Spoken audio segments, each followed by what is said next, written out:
Hi everyone, this is my critical review of personal development activities for PFC7003 assignment 1 and my reg num is 196455. So in order to get a detailed look of my personal development activities, I'm going to split into 3 different sections. First one's going to be, I'm going to detail the significant development activities and how it shapes who I am as a coach. Then I'm going to evaluate the impact of experiential learning, reflective practice, and a little bit on mentoring. Then I'm going to identify issues, potential areas to address in future development. The way that I'll do this is I'm going to split it up into my experiences with the past, the present, and the future. So if we start with my past experiences, I'm going to call this a foundation phase. This was my early years. We were brought up in a town called Warrington. My parents moved there from Liverpool. They were in a really deprived area. So we moved to Warrington to get a new start, and my parents instilled a level of work ethic to value hard work. So we were doing paper rounds, car washing, especially when we were really younger. Grassroots soccer, I started when I was about 4 or 5. And my father was my coach. He was also my hero. He was quite strict, but he tried to make me understand that if you work hard, you get the rewards. And similar to Côté in Hay 2002, even though they warn us that parenting styles can have a positive or negative effect, and it can affect the children's values and beliefs, I believe that my father's work ethic positively affected my beliefs. He was also really good at guided discovery, a technique which permits for more responsibilities to be taken by students, as Wood et al. Explained in 1976. It would partially explain why I would be or could be a good teacher or a coach from an early age, as I knew it was a method that helped me learn the answers rather than just being told and have no learning experience within that process. I then went to college in Warrington, but I really wanted to look for different environments, so I went to university in Kingston in London to study engineering. I stopped playing football due to a couple of injuries, and more exciting things in my life were happening at that time. So I studied it for 3 years. I enjoyed the university, but it felt like that it wasn't something that I wanted to do for the rest of my life. It was I found out later on I was more of a practical learner rather than informational. But a really good learning event happened during these years is that I had to earn money to pay my way. Began being a kitchen porter, having finished university, fell in love with cooking, and the following 20 years brought really, a lot of really amazing experiences and many coaching lessons. I enjoyed teaching new chefs. I enjoyed mentoring chefs, and I felt at home as well in an environment full of misfits and crooks and extroverts. The kitchen's a very creative and diverse environment, and there's a heady mix of social and unsocial elements. But it would provide me with some beneficial tools of how to become a coach and a teacher and how to mentor people from different backgrounds.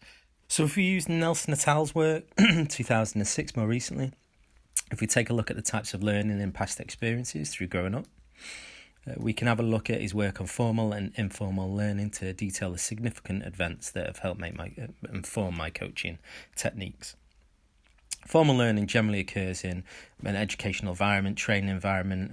It can also occur in a workplace, but generally leads to some sort of qualification or certificate.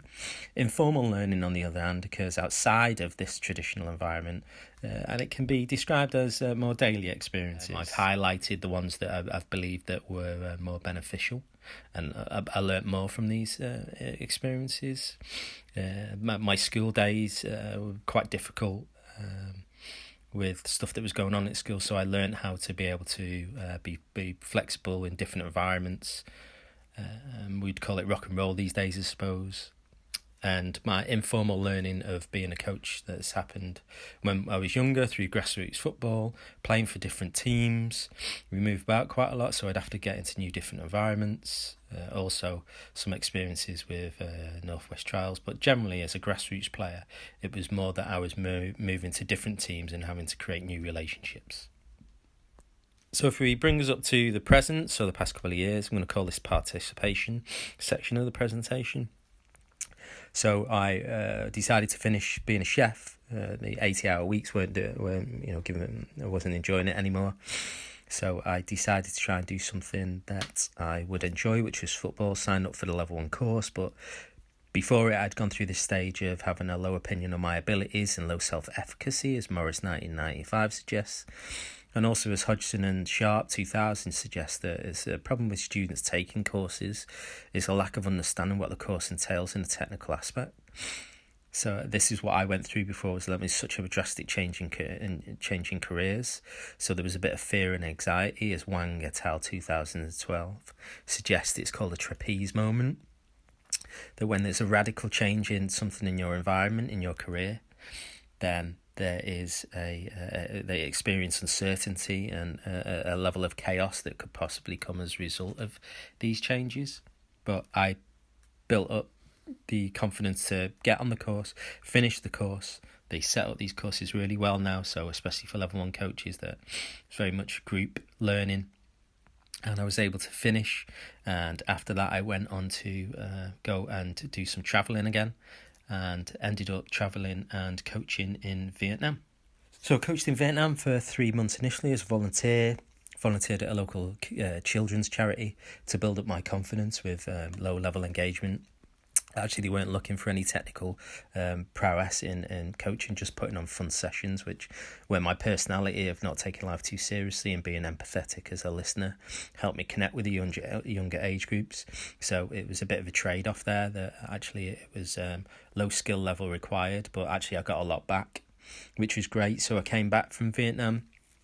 Then I decided to, I became a nanny, which also gave me great education and learning lessons in being able to deal with someone that's, at a very young age. And on that, I decided I got the football coaching bug, so set up myself on a level 2 course, started coaching a senior team. Then the level 2 course gave me more in-depth technical knowledge, how to run sessions properly, more advanced techniques and principles to help me come into my own. I finished my project with an aspect of a high level of detail due to my engineering background. Then I managed to get my first coaching role full-time in Connecticut. Really started to develop and work on designing curriculum, mentoring volunteer coaches, consulting on club processes and methodologies, coaching many age groups and skill levels through the 8 months that I was in the States. It was a massive learning curve for me. So if we look back at the bringing up to the present stage of my experience, significant development experiences, you can see that I've also highlighted again the ones that were key stages in my development as a coach.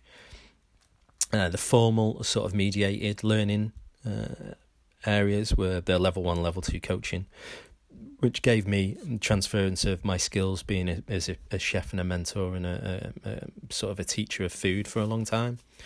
But that helped me transfer that over to a football stage. But the most sort of areas that gave me most learning experiences were the informal learning stages, such as being a volunteer coach, then being a football coach for 2 years, being a head chef, 15 to 20 years, all those lessons and experiences that I was able to carry over and transfer. My life experiences, being a little bit older, of a change of a career, and my world travel, traveling around the world 2 or 3 times on my own. It gives you a real resilience in being able to work through problems and being able to look at the solutions in a more abstract way, should we say. So that would help me develop as a coach and bring me up to speed with other level 2 coaches that were on that course as well. So if we now look into the future part of the presentation, this is the performance area, and if we use the sports development continuum designed by Hilton, 2013, we see at the bottom layer is foundation and its participation, performance, and then excellence. If we look at this pyramid, I think we can distinguish now that I'm in the participation coaching pyramid cycle, and I would like to be in the performance cycle. Côté et al. 2000 Sky, they describe the difference between performance and participation, is that participation is much more focused, an environment focused on the centre of learning, of fun, of being more health benefits, being more engaging, more activity based. And as Lyle 2002 illustrates, the participation environment of coaching emphasises more on the design of a set of principles, a framework, some guidelines that will affect the outcome in a positive way, and a performance outcome in a positive way. That could be like specific development plans or the performance analysis, but there's a distinct difference between the two forms of coaching frameworks. If we then use the sports development continuum pyramid and base that on qualification levels of NGBs, I've designed this so that it shows that the foundation is level 1, then it's level 2. In the performance area, it's going to be the UEFA A/B, and obviously in the excellence, it's going to be Pro.